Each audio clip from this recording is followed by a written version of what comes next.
Untapped Desires. Series 8, The Wet Apron Confession. The lunch shift had been madness.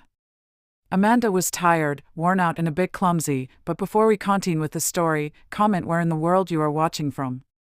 A school tour had flooded in unannounced. Orders backed up. Staff scrambled.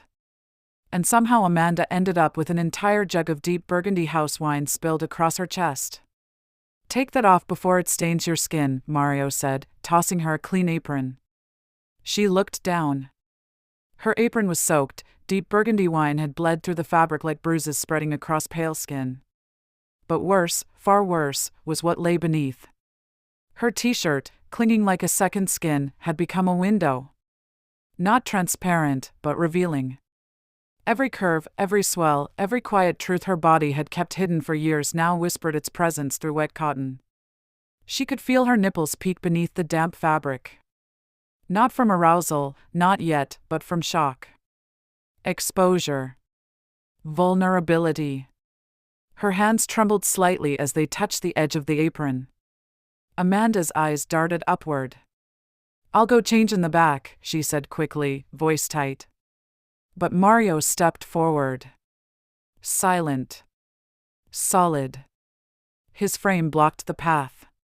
"No one's here," he said, voice low, not demanding, just certain. "It's fine." Amanda froze. The air shifted. Grew heavy. Dense like rising dough. Like heat before a storm. She hesitated, then slowly, almost ritualistically, untied the apron strings. The soft hiss of wet fabric echoed louder than it should have. She peeled it away, dragging it down over her chest, past her hips, then let it fall. The room seemed to exhale around her. Her t-shirt clung, outlining her breasts, full, high, firm with the natural grace of a woman who had long forgotten her body was art. Her waist curved in like an hourglass waiting to be turned. Her hips flared gently, feminine and soft, like marble warmed by the sun. Amanda suddenly felt the silence. It wasn't awkward. It was consuming. She didn't have to look. She could feel it. His eyes. On her. Hungry. Still. Undeniable. Not like before. Not a glance. Not curiosity. This was something else. Mario stopped moving altogether. His breath caught. His jaw clenched, tight, sharp, fighting restraint. She saw his fingers twitch at his sides. His chest rose and fell under his shirt like he was holding something in. Her cheeks flushed instantly. I didn't think. I'll grab a towel." "Don't," he said. His voice was rough. Fractured. Like gravel over fire. Amanda's gaze lifted. Slowly. Their eyes locked. And this time, neither of them looked away. He stepped toward her. Careful. Slow. Like she was a flame he didn't want to smother, but couldn't help reaching for. "I didn't know," he murmured. "That you looked like that." She blinked, not trusting the tears suddenly pricking behind her eyes. No one had said that to her before. Not like that. Not with awe. "I always hid," she said softly. "Even when I was married. Especially then." Mario raised his hand, not to claim, not to grope, but to witness. He touched the hem of her damp shirt, just above her navel. Just a whisper of pressure. "You shouldn't have to," he said. She swallowed. Her chest lifted with a shaky breath. Now their bodies were inches apart.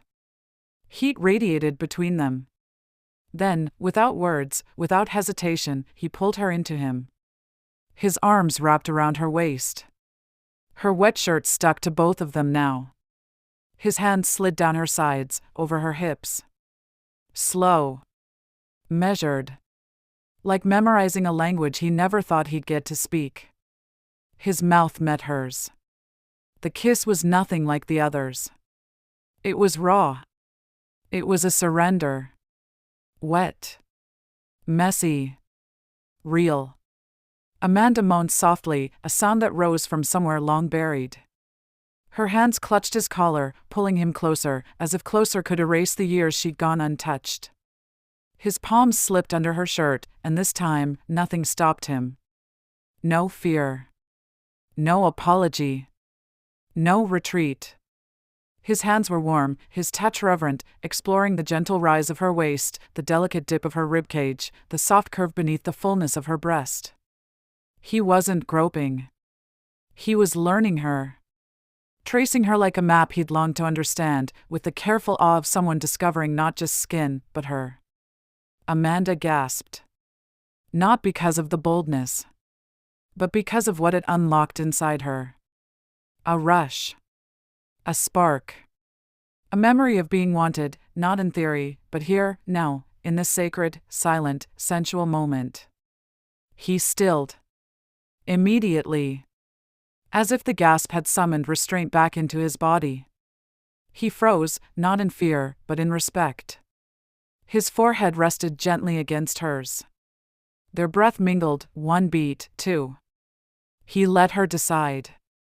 Amanda's fingers rose slowly, finding his hands beneath her shirt. She didn't push him away. She wrapped her smaller hands over his, trembling, yes, but certain. She looked into his eyes, and for the first time, there was no hesitation. Only this. Only them. She gently guided his hand upward, the back of her neck flushing as she did.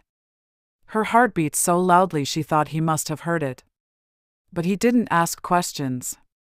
He didn't speak. He simply followed where she led. His palm cupped the full weight of her breast, warm and responsive beneath his hand. He groaned, a sound low and guttural, filled with longing and gratitude all at once. Then he kissed her neck. Softly at first. Then deeper. Another, just below her jawline.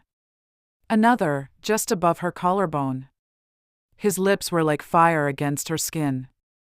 His breath, hot, textured, tickled her senses and made her knees weak. She arched into him without thinking, letting her head fall back. Her throat exposed.